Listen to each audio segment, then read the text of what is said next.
Terry Silver. Now this man is no ordinary criminal. No. Terry Silver is a menace. What's the matter?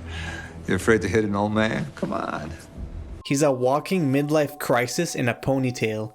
The things he does for teenage karate beef are actually insane. He ruins lives, gaslights children, and commits crime with a smile like he's at a cocktail party.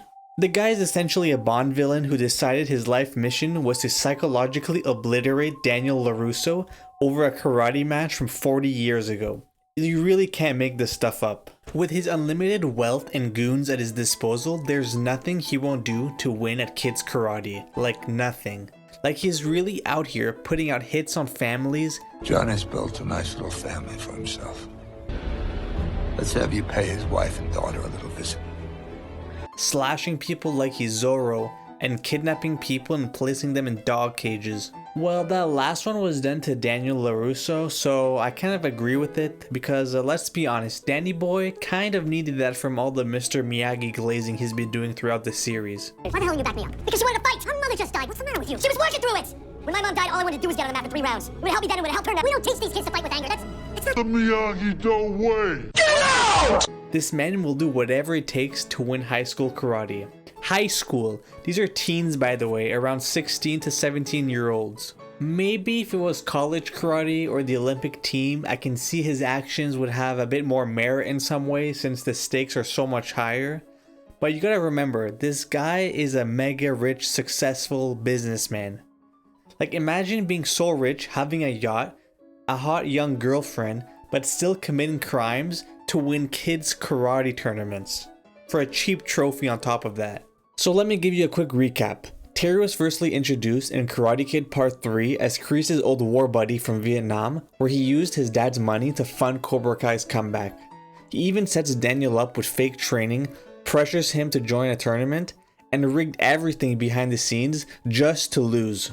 Now back to Cobra Kai, Kreese brings him back in again and helps bring back the dojo. He starts training students and betrays Kreese to take full control. Kreese really was like, "Hey Terry, remember our bro code from Vietnam?" And Terry said, "Nah, that expired yesterday.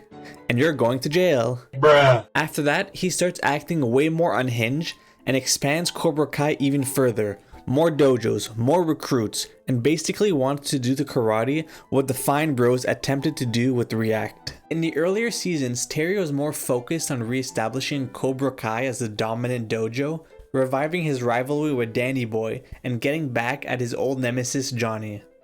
But by season 5, Terry's goal was more about expanding the Cobra Kai brand globally, having already achieved victory in the All Valley tournament and secured Cobra Kai's influence in the area. However, what really pushed Silver over the edge and made him crazy was his obsession over power and a desire for control. He had already built a dojo empire but couldn't shake his own insecurities and need for validations. His unchecked ego and inability to handle failure made him more ruthless and erratic as ever. In the earlier seasons, Terry was more focused on re-establishing Cobra Kai as the dominant dojo, reviving his rivalry with Daniel. But by season 5, Terry's goals were more about expanding the Cobra Kai brand globally, having already achieved victory in the All Valley tournament. The pressure and desperation he felt to maintain control caused him to become more and more unstable. This was seen by the way he manipulated people for his own benefit, just like how he pretended to be a loyal friend to Kreese, just to later betray him, or when he takes advantage of Robbie's need for a father figure to position himself as a mentor. Leading to this point in the show, Terry was just a psychopath using people like pawns to get what he wants. It's not until he almost kills Chosen at the end of season 5 that he goes from psychopath to straight up supervillain. It was also revealed in season 6 that Terry has terminal cancer and just has a few months to live. Finding this out does explain a lot on why he's taking such drastic measures to build the Cobra Kai legacy, but it doesn't excuse all the crazy things he's done to others. Now with no students left from Cobra Kai, he just straight up buys the strongest dojo in the tournament to give him the best odds of winning and get revenge on Daniel and Johnny. To tickle his fancy, Terry straight up kidnaps Daniel and cages him like a wild dog just because he felt bored. I got over my issues. Yeah, okay, clearly you haven't. The tournament culminates with Quan, who trips and falls on his own knife and dies. You would think after your own student passes away, you would rethink your life and maybe take a step back, but not Terry. He keeps going full throttle, showing no remorse for Quan. At this point in the story, even Kreese knew that bro had to go. So, he bravely sacrificed himself in the most insane, over-the-top explosion I have ever seen. If you told me in season 1 that this show, about learning karate through dedication and perseverance, would end in two old men blowing each other up on a yacht because their dojo lost, I would say there's absolutely no chance of that happening.